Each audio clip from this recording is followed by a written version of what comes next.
sahabat edukasi, semoga hari ini adalah hari yang terbaik dan sahabat semua selalu diberikan kesehatan yang prima, keberlimpahan rizki, kebahagiaan, dan kesejahteraan sepanjang masa. Oke sahabat, mari kita lanjutkan untuk membacakan buku Rahasia Magnet Rezeki pada bab pertama ya.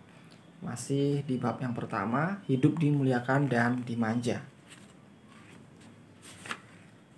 Mengubah nasib.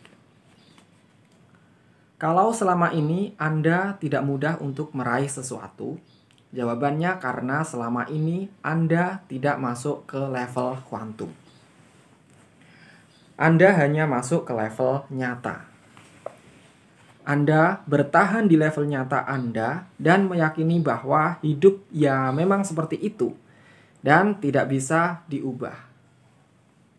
Anda bertahan di kehidupan realitas Anda dan menikmati rezeki yang apa adanya. Padahal semua bisa diubah. Rezeki bisa sangat-sangat berlimpah. Apapun yang ada dalam benak Anda bisa terwujud. Seakan dimanja oleh Allah. Seperti kata Kiai. Syaratnya tentu saja masuk ke dalam dunia lain yang tak tampak. Dunia yang tak terlihat namun menentukan kualitas kehidupan atau nasib kita. Dalam grafik di bawah ini, terlihat bahwa nasib kita merupakan ujung dari apa yang ada dalam diri kita. Nasib tercipta karena karakter. Karakter diciptakan dari kebiasaan. Kebiasaan adalah tindakan yang dilakukan berulang-ulang. Semua tindakan pasti diilhami oleh pikiran. Pikiran dikendalikan oleh perasaan. Dan perasaan bergantung pada spiritual. Grafiknya seperti ini. Oke. Nasib, karakter, kebiasaan, tindakan. Kemudian spiritual di vibrasi tinggi yang bawah. Maka mengubah nasib bisa dilakukan tanpa terlebih dulu mengubah karakter, kebiasaan, atau tindakan. Fokus saja pada dunia kuantum, yaitu pikiran, perasaan, dan spiritual. Ketika kita mampu mengubah ketiga hal tersebut, maka yang terjadi adalah perubahan nasib yang spontan. Allah berfirman dalam Al-Quran, sesungguhnya Allah tidak akan mengubah nasib suatu kaum kecuali kaum itu sendiri yang mengubah apa-apa yang ada yang pada jiwa mereka. Quran Surat Ar-Rod ayat 11.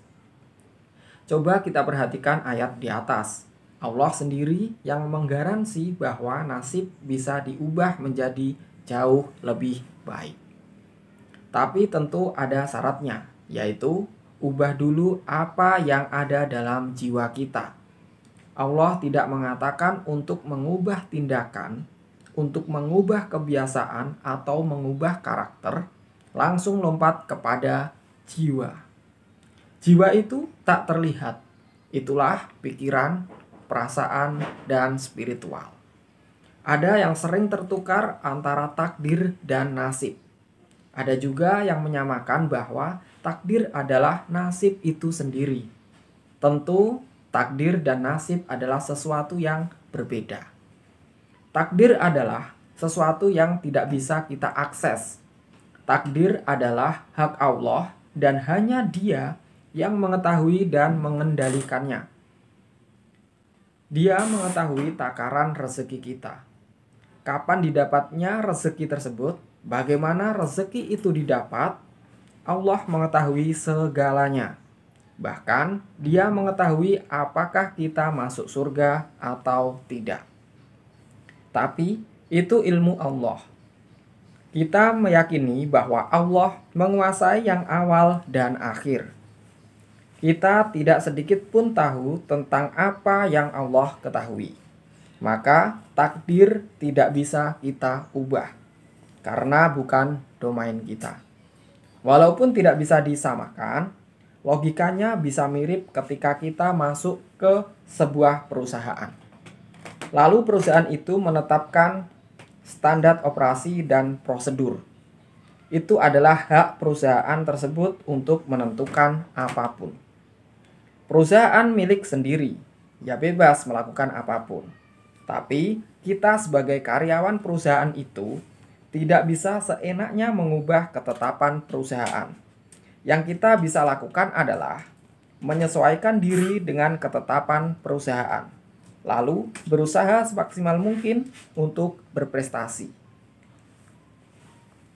Ruang untuk berprestasi dan berubah itulah yang Allah tegaskan dalam surah Ar-Ra'd ayat 11. Allah berikan ruang untuk mengubah apapun menjadi lebih baik. Dan Allah berikan juga rahasia untuk berubah, yaitu mengubah jiwa, energi terdalam manusia. Saat kita berpasrah dan tidak berbuat apa-apa terhadap nasib kita, malah akan ditanya oleh Allah Subhanahu wa Ta'ala tentang apa yang kita perbuat untuk hidup kita. Ngapain aja hidup di dunia, tapi nasibnya tidak menjadi nasib yang baik. Allah tidak ditanya tentang apa yang diperbuatnya dalam kurung takdir, tapi merekalah manusia yang akan ditanyai.